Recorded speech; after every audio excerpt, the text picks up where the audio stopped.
بسم اللہ الرحمن الرحیم۔ السلام علیکم۔ فلسطین میں جب ایک شہید بچے کو غسل دینے لگے تو وہ اچانک زندہ کیسے ہو گیا، اور پھر بچے نے کیا کہا کہ دنیا ہل گئی۔ ظلم اور بربریت کی ایک نئی داستان رقم ہونے والی تھی۔ انسانی المیہ جنم لینے والا تھا۔ تاریخ پھر سے لکھی جانے والی تھی، وقت خود کو دہرا رہا تھا، مگر پھر بھی ان کے حوصلے چٹانوں جیسے تھے۔ ہر طرف دھواں اٹھ رہا تھا، دھوئیں اور بارود کی بدبو سے لوگوں کا سانس لینا محال ہو گیا تھا۔ ہر سو دہشت پھیلی ہوئی تھی،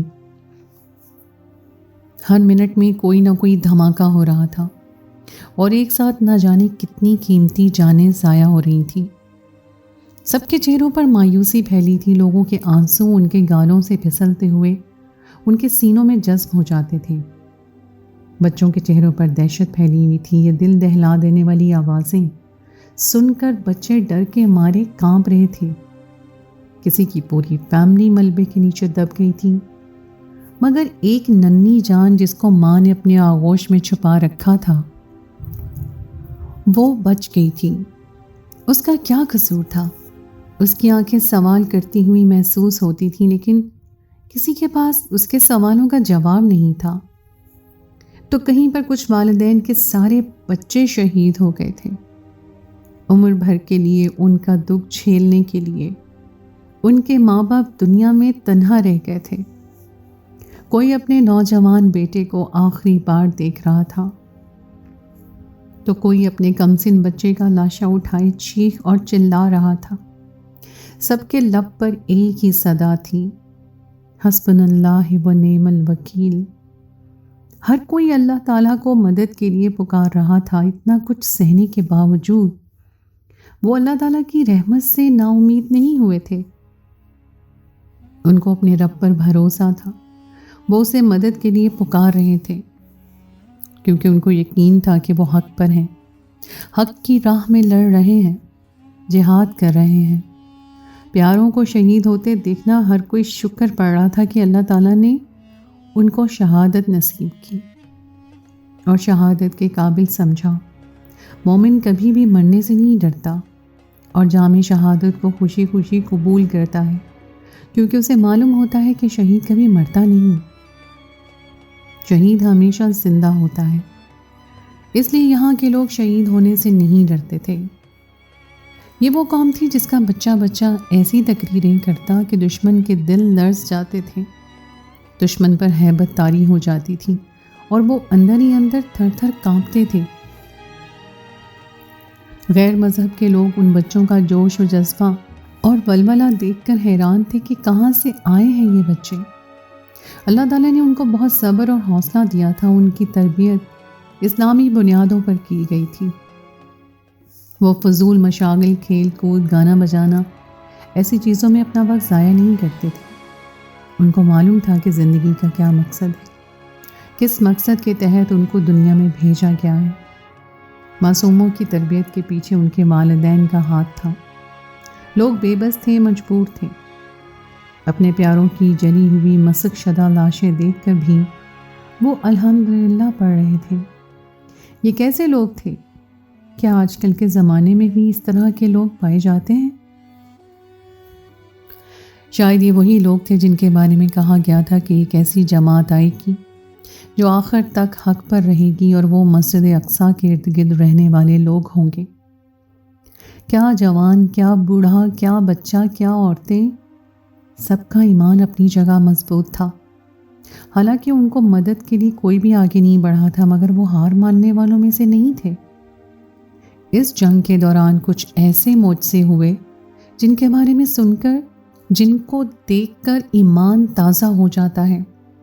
ایسا ہی ایک معجزہ ایک معصوم بچے آسن کے ساتھ پیش آیا، جسے دیکھ کر ہر آنکھ اشک بار تھی اور اپنے رب کی شکر گزار بھی تھی۔ اس چھوٹے سے بچے نے ایسی بات کہی تھی جو مسلم ممالک کے منہ پر تماچا تھی، جو اب تک بے حس بن کے ساری رودات دیکھ اور سن رہے تھے، مگر ان کے ضمیر سوئے ہوئے تھے۔ ان فلسطینی لوگوں میں سے ایک آدمی تھا جس کا نام تھا عبداللہ۔ وہ نہ جانے کتنے سالوں سے بے اولاد تھا، عبداللہ کو اللہ تعالیٰ نے 15 سال بعد بیٹے کی نعمت سے نوازا۔ جیسے ہی اس کا بیٹا پیدا ہوا تھا وہ سجدے میں گر گیا۔ وہ بہت زیادہ خوش تھا، اس کی آنکھوں سے آنسو روا تھے۔ 15 سال بعد اللہ تعالیٰ نے اس کو یہ خوشخبری دی تھی، اس لیے وہ سجدہ شکر بجا لایا تھا۔ اس کے خاندان میں سب لوگ بہت زیادہ خوش تھے۔ سب عبداللہ کو پھولوں اور پیسوں کے ہار پہنا رہے تھے اور اسے مبارکباد دے رہے تھے۔ پورے خاندان کے لیے بہت خوشی کی بات تھی، پورے علاقے میں جشن کا سماں تھا۔ عبداللہ اور بطول نے اپنے بیٹے کے آنے کی خوشی میں سارے علاقے میں دیگیں بانٹی تھیں، مٹھائیاں بانٹی تھیں، بڑی سی دعوت کا اہتمام کیا تھا۔ عبداللہ اور اس کی بیوی کو اولاد نہیں ہو رہی تھی۔ سب نے اسے بہت کہا کہ تم دوسری شادی کر لو، تمہاری بیوی میں کوئی کمی ہے، اسی وجہ سے اسے اولاد نہیں ہو رہی۔ مگر عبداللہ اپنی بیوی سے بہت محبت کرتا تھا۔ اس نے کہا کہ میں دوسری شادی ہرگز نہیں کروں گا۔ اگر میرے نصیب میں اولاد لکھی ہوئی تو مجھے اپنی بیوی بطول سے ہی اولاد ہوگی۔ یہاں تک کہ بطول نے بھی عبداللہ کو کہا تھا کہ آپ دوسری شادی کر لیں تاکہ آپ کو اولاد ہو، مگر عبداللہ بضد تھا۔ اسے یقین تھا کہ اسے اولاد ہوگی تو اپنی بیوی بطول سے ہی ہوگی۔ وہ بطول کا دل دکھانا نہیں چاہتا تھا۔ اسے معلوم تھا کہ اس کے اس عمل سے بطول کو بہت زیادہ تکلیف ہوگی۔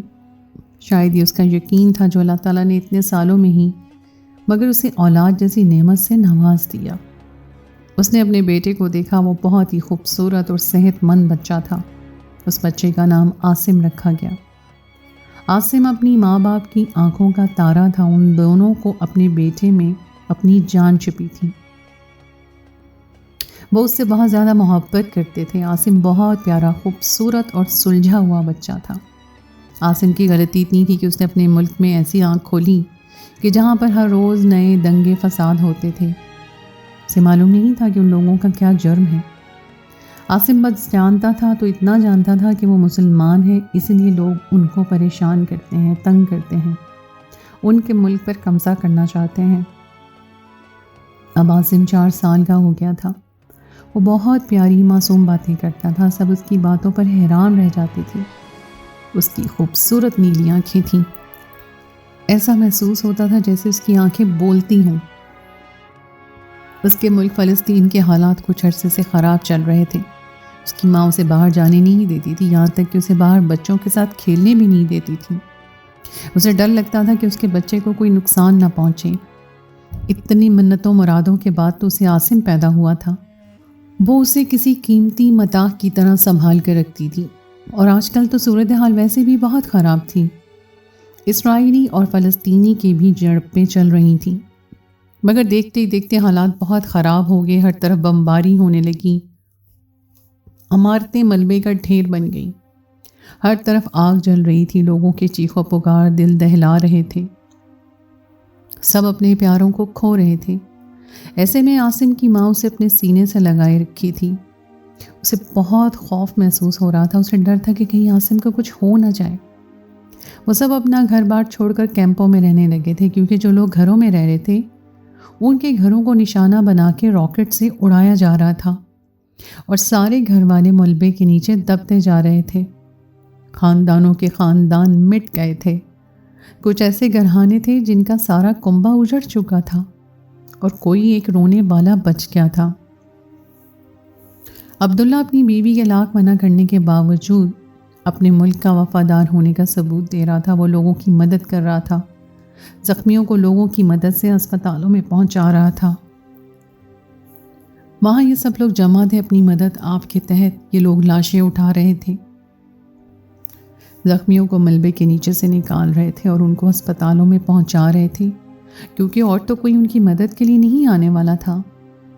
ساری علاقائی لوگ ایک دوسرے کی مدد کر رہے تھے۔ یہی وہ وقت ہوتا ہے جب کسی ایک پر مصیبت پڑتی ہے، تب اچھے برے اپنے پرائے سب کی پرکھ ہوتی ہے، کیونکہ اسی وقت کے گھر میں جو ساتھ ہوتا ہے وہ دائمی ہوتا ہے۔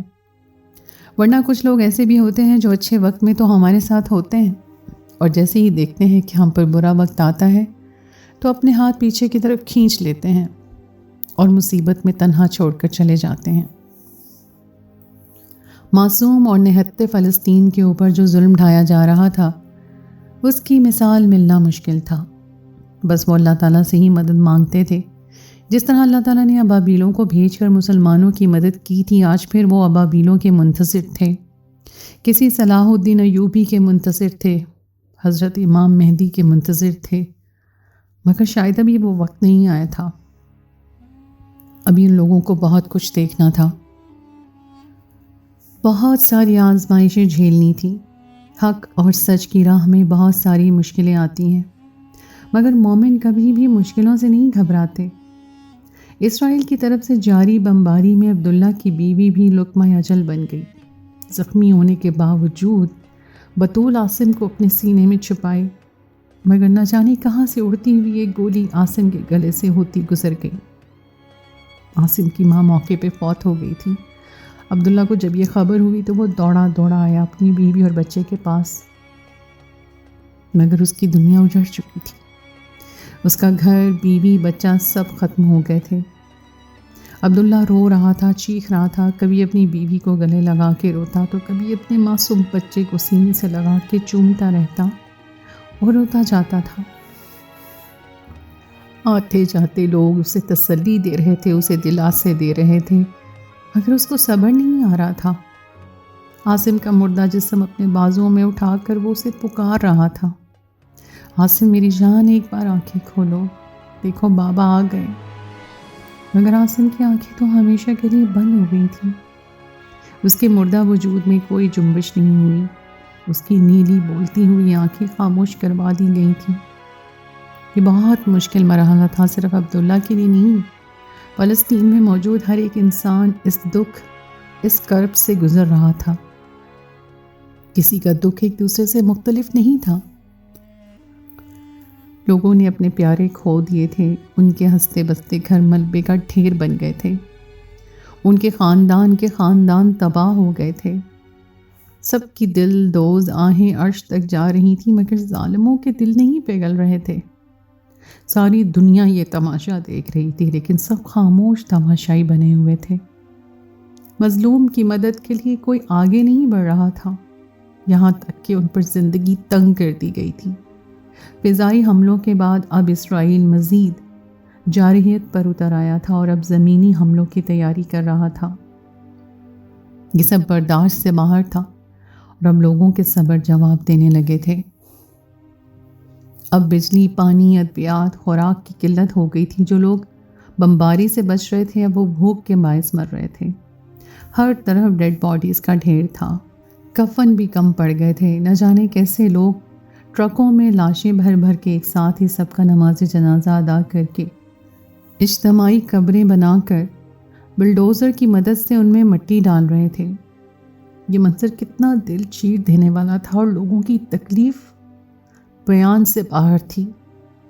یہاں پہ صرف ایک عبداللہ نہیں تھا جس نے اپنے عاصم کو کھویا تھا، یہاں پر چپے چپے پہ ہزار ایسے داستانیں بکھری ہوئی تھیں۔ سب کے ہنستے بستے گھر راکھ کا ڈھیر بن گئے تھے۔ بچوں کے چہرے اس قدر زخمی تھے کہ ماں باپ ان کو پہچان نہیں پا رہے تھے۔ بچوں نے اپنے ہاتھوں پر اپنے نام اور اپنے والدین کے نام لکھ دیے تاکہ اگر وہ مر جائیں تو ان کے والدین کو ان کو پہچاننے میں آسانی ہو۔ یہ تھا اس ملک کے بچوں کا جذبہ جنہوں نے اپنے بچپن بھی ڈھنگ سے نہیں دیکھے تھے۔ وہ وقت سے پہلے بڑے اور سیانے ہو گئے تھے۔ ساری عورتوں کی لاشوں کو ایک طرف رکھ کے ان سب کی اجتماعی نماز جنازہ ادا کر دی گئی۔ عبداللہ کی آنکھیں نم تھیں، وہ اپنی شریک سفر کو آخری سفر پر روانہ کر رہا تھا۔ اس نے آخری بار بطول کا چہرہ دیکھا، اس کا دل پھٹ رہا تھا مگر وہ بے بس تھا، وہ کچھ نہیں کر سکتا تھا، وہ سب اللہ کی راہ میں شہید ہو رہے تھے۔ اس نے بطول سے کہا کہ ہم انشاءاللہ اب جنت میں ملیں گے۔ اب عبداللہ خود اپنے کمسن بیٹے عاصم کو غسل دے رہا تھا کہ ایک ایسا معجزہ ہوا کہ سب حیران رہ گئے، سب کی آنکھیں پھٹی کی پھٹی رہ گئیں۔ اچانک سے عاصم کے مردہ وجود نے ایک جھٹکا کھایا اور اس کی سانسیں چلنے لگیں۔ یہ سب دیکھ کر سب لوگ اللہ اکبر پڑھنے لگے۔ عاصم مرا نہیں تھا، وہ شاید سکتے میں آ گیا تھا۔ بہت سارے بچے، بوڑھے، عورتیں سکتے کی کیفیت میں تھے۔ شاید عاصم بھی اسی طرح سکتے میں آ گیا تھا اور اس کے والد کو لگا کہ وہ شہید ہو گیا ہے۔ اس کے والد نے ایک دم سے اس کو اٹھایا، اسے پیار کرنے لگا، اسے چومنے لگا اور سجدے میں گر گیا۔ وہ آسمان کی طرف نظریں اٹھا کر اللہ تعالیٰ کا شکر ادا کر رہا تھا۔ گولی شاید عاصم کے گلے میں لگی نہیں تھی، اسے چھو کر گزری تھی، مگر وہ خوف کے مارے بے ہوش ہو گیا تھا۔ عاصم کو فوراً ٹریٹمنٹ دیا گیا۔ عاصم نے ایسی بات کہی جسے سن کر لوگ رونے لگے۔ عاصم نے اپنے باپ عبداللہ سے کہا، بابا آپ تو کہتے تھے مسلمان کا بھائی ہوتا ہے، پھر ہمارے مسلمان بھائی ہماری مدد کے لیے آگے کیوں نہیں بڑھ رہے؟ آپ نے کہا تھا اللہ تعالیٰ ہماری مدد کے لیے فرشتے بھیجے گا، لیکن ہماری مدد کے لیے تو کوئی فرشتہ نہیں آیا، کیوں سب نے ہمیں تنہا چھوڑ دیا؟ اس چھوٹے سے بچے کی اس بات سے سب لوگ رونے لگے۔ ان لوگوں کے پاس الفاظ نہیں تھے کہ وہ کس طرح اپنے بچوں کے معصوم سے سوالوں کے جواب دیں۔ وہ اپنے بچوں کو سمجھا نہیں پا رہے تھے کہ ان پر کیوں زندگی تنگ کر دی گئی تھی، کیوں ان پر بمباری کی جا رہی تھی، کیوں ان پر راکٹوں سے حملے کیے جا رہے تھے، ان کا جرم کیا تھا؟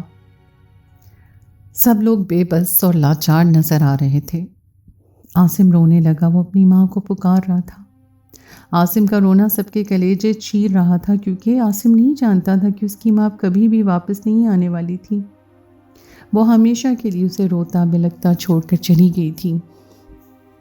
پھر سے دھماکے کی آواز آنے لگی، ایک ساتھ کئی دھماکوں کی آوازیں آ رہی تھیں۔ لوگوں کی چیخ و پکار پر ہر طرف گونجنے لگی۔ سب لوگ اپنی جانیں بچا کر بھاگ رہے تھے۔ جب دھماکے سے ایک عمارت زمین بوس ہو گئی تو لوگ اس جگہ پر جانے لگے اور زخمیوں کو نکالنے لگے، لیکن وہاں پر ایک بھی زخمی نہیں تھا۔ سب لوگ خون میں لت پت مردہ حالت میں پڑے تھے۔ اب تو لوگ لاشیں اٹھا اٹھا کر تھک چکے تھے، اب تو ان کے آنسو بھی خشک ہونے لگے تھے۔ بھوکے پیٹ اب ان سے چلا بھی نہیں جاتا تھا، پیاس سے ان کے حلق خشک ہو رہے تھے۔ اگر کوئی کھانے پینے کی اشیاء مل بھی جائے تب بھی ایسی حالت میں ان کے حلق سے ایک نوالا بھی نہیں اترتا تھا۔ پھر بھی لوگ اپنے بچوں کو کھانا کھلاتے تھے، کیونکہ وہ جانتے تھے یہی ان کا مستقبل ہے۔ ہو سکتا ہے ان میں سے کچھ بچے بچ جائیں اور آنے والے وقت میں کوئی تو اس ملک کا باشندہ ہو، کوئی اس ملک کا نام لینے والا ہو، کوئی اس میں رہنے والا ہو، کوئی پھر سے اس کی خاطر اٹھ کھڑا ہو اور دشمنوں سے لڑ جھگڑ کر اسے فتح کر لے۔ لوگوں کے دل میں اس قسم کے کئی سوال چلتے رہتے تھے۔ سب اپنی تکلیفیں، اپنا دکھ، اپنا زخم چھپا کر ایک دوسرے کی مدد کر رہے تھے اور ایک دوسرے کو دلاسے اور تسلیاں دے رہے تھے۔ ان سب کے پاس دلاسے اور تسلیوں کے سوا اور کچھ بھی نہیں تھا۔ یہ وہ بچے تھے جنہیں بچپن سے ہی اسلامی تعلیمات دی جاتی ہیں۔ وہ بچپن سے ہی سمجھ جاتے ہیں کہ وہ ایسے ملک میں رہ رہے ہیں جہاں پر دشمن کبھی بھی دھاوا بھول سکتا ہے۔ دشمن ان کے ملک پر قابض ہونا چاہتا ہے، لیکن ان کو ہمیشہ دشمن کو ناکام کرنا ہے، اپنے ملک پر کبھی بھی قابض ہونے نہیں دینا ہے۔ یہ جذبہ فلسطین کے ایک ایک چھوٹے سے بچے کے پاس تھا، مگر اس جنگ میں سب سے قیمتی جانیں جو ضائع ہوئی تھیں وہ معصوم بچوں کی تھیں، جو ناحق اس جنگ میں شہید ہو گئے تھے۔ لوگ ایک جگہ چھوڑ کر دوسری جگہ میں پناہ لے رہے تھے، دوسری جگہ چھوڑ کر تیسری جگہ پر پناہ لے رہے تھے، لیکن ہر جگہ بمباری چل رہی تھی۔ لوگوں کی جانیں کہیں بھی محفوظ نہیں تھیں۔ کچھ بزرگ خواتین اور بزرگ مرد اپنے گھروں کو چھوڑنے پر کسی صورت راضی نہیں تھے۔ حفاظتی عملے نے زبردستی ان لوگوں کو وہاں سے نکالا، کیونکہ وہاں پر ان کی جانیں محفوظ نہیں تھیں۔ وہ اپنے ملک میں اپنے گھروں میں ہی محفوظ نہیں تھے، اتنی جانیں ضائع ہو گئی تھیں۔ سارا ملک ملبے کا ڈھیر بن گیا تھا، مگر پھر بھی دشمن کے سینے میں ٹھنڈ نہیں پڑ رہی تھی۔ نہ جانے اور کتنی جانیں نکل گئیں، انہیں چین ملے گا؟ وہ ایک فاسق اور ظالم کون تھا؟ انہی لوگوں کو فلسطینیوں نے پناہ دیا تھا اور آج یہی ایک فلسطین پر قبضہ کرنا چاہتے تھے۔ مگر فلسطین کسی صورت اپنی سرزمین ان کے حوالے نہیں کرنے والے تھے، کیونکہ ان کی اپنی سرزمین تھی۔ وہ کیوں کسی غیر کے حوالے اپنے وطن کو کرتے؟ اسی وطن کے لیے تو ان کے بڑے بوڑھوں نے اتنی بڑی بڑی قربانیاں دی تھیں۔ ظالموں نے اسپتالوں، اسکول، عبادت گاہوں تک کو نہیں بخشا تھا، سب پر بمباری کر کے سب تباہ کر دیا۔ اگر یہ اسپتال مسلمان تنظیم نے اڑایا ہوتا تو اس وقت تک پورے مغرب میں کوہرام مچ چکا ہوتا۔ دیسی لبریز اس وقت تک مذہب خدا اسلام کو نعوذ باللہ ہر وہ گالی دے چکے ہوتے جو اس روئے زمین پر ممکن ہے۔ 900 مریض اس اسپتال پر حملے میں شہید ہو گئے، دنیا کا سب سے بھیانک جنگی جرم، مگر کوئی نہیں بولے گا۔ اسرائیل کے ان جنگی جرائم، ظلم اور بربریت میں امریکہ اور یورپ کے ممالک برابر کے شریک ہیں۔ مسلم امہ اور انسانیت دوست ممالک کو اب روایتی بیانات سے ہٹ کر اقدامات کرنے ہوں گے۔ یہ ملک جو کبھی آباد تھا، حالات چاہے جیسے بھی ہوں، مگر یہاں پر زندگی رواں دواں تھی۔ اب وہ سڑکیں ویران پڑی ہوئی تھیں، ہر جگہ ملبے کا ڈھیر پڑا ہوا تھا، اور جو عمارتیں بچ گئی تھیں وہ کھنڈر کا نقشہ پیش کر رہی تھیں۔ لوگ صاف پانی پینے کے لیے ترس گئے تھے۔ سب لوگ اپنی ضرورت سامان گھروں میں چھوڑ کر صرف اپنی جان بچا کر بھاگے تھے۔ ان لوگوں کو فوری امداد کی ضرورت تھی، مگر دشمن نے امداد میں آنے والی ٹرکوں کو بھی روک رکھا تھا۔ ہسپتالوں میں ایندھن نہ ہونے کے باعث لوگوں کا علاج کرنا ناممکن ہو گیا تھا، مگر ڈاکٹرز لوگوں کو یوں مرتا بھی نہیں چھوڑ سکتے تھے۔ وہ زخمیوں کو زمین پر لٹا کر موبائل کی ٹارچ جلا کر ان کا آپریشن بغیر بجلی کے کر رہے تھے۔ یہاں کے حالات بد سے بدتر ہوتے جا رہے تھے۔ انسانی المیہ جنم لینے کا خدشہ تھا، مگر عالمی برادری خاموش بیٹھی ہوئی تھی۔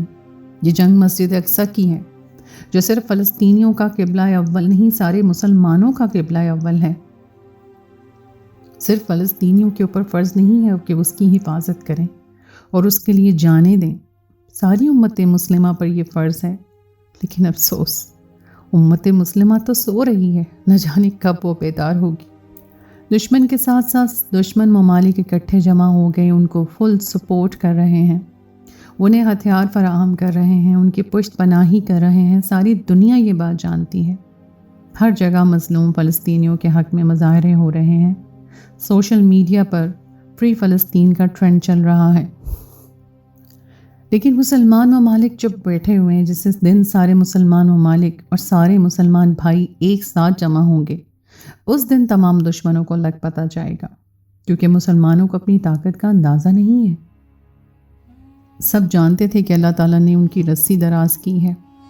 اللہ تعالیٰ جب کسی کی رسی کھینچے گا تو اسے منہ کی کھانی پڑے گی، وہ نست و نابود ہو جائے گا، اس کا وار اسی کو الٹا پڑ جائے گا۔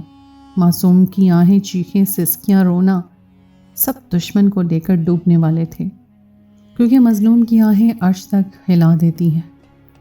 اللہ تعالیٰ اس قوم کے ساتھ ہوتا ہے جو ہمیشہ حق پر ہوتا ہے۔ دشمن چاہے کتنا بھی طاقتور کیوں نہ ہو، اس کے پاس ایٹمی طاقت کیوں نہ ہو، ساری دنیا اس کے ساتھ کیوں نہ مل جائے، مگر جسے اللہ تعالیٰ فتح دینا چاہتا ہو، اس کا لشکر چاہے گنتی میں کم ہو، مگر ایک مسلمان کو 10 کافر طاقت ہوتی ہے، کیونکہ ایمان کا جذبہ ہے۔ اللہ تعالیٰ مشکل کی گھڑی میں اپنے بندوں کو اکیلا نہیں چھوڑتا ہے۔ اس وحشیانہ ظلم کے بعد اگر اب امن قائم ہو بھی جائے تو دہائیوں تک فلسطین میں کچھ بھی معمول پر نہیں آ سکتا۔ اس طرح اپنوں کو چیتھڑوں میں تقسیم ہوتا دیکھ کر ہمیشہ ہمیشہ کے لیے کھو دینے کے بعد کیسے کوئی زندگی کی طرف واپس لوٹ سکتا ہے؟ اپنے بچے کے جسم کی گرمائش کو سرد، بے حد سرد ہوتے دیکھنے والی ماں کو دنیا کی کیا چیز سکون دے سکتی ہے؟ اپنے گھر کے آنگن کو پھولوں کی کیاری، اپنے گھر کے پسندیدہ کونے کو ملیاں میٹ ہوتے دیکھنے والوں کو صبر کیسے آ سکتا ہے؟ نہیں آ سکتا صبر۔ کوئی جنگ بندی، کوئی قرارداد، کوئی تسلی، کوئی امداد فلسطینیوں کو 6 اکتوبر 2023 کی معمول کی زندگی پر واپس نہیں لے جا سکتی۔ بے شک ان کے حوصلے جمع رہیں گے، وہ اپنے جانے والوں کو شہید سمجھ کر صبر کر لیں گے، شاید اپنے گھروں کی تعمیر بھی جلد کر لیں، مگر جو ویرانی اسرائیل نے ان کے دل میں ہمیشہ کے لیے دھکیل دی ہے، اس کے بعد ان کے دل کبھی آباد نہیں ہوں گے۔ اللہ تعالیٰ سے دعا ہے ان کو صبر عطا کرے، ان کی مدد کے لیے کسی کو بھیج دے۔ اللہ تعالیٰ امت مسلمہ خصوصاً فلسطین کی موجودہ صورتحال میں تمام فلسطینی کی جان و مال، عزت و آبرو کی حفاظت فرمائے۔ آمین۔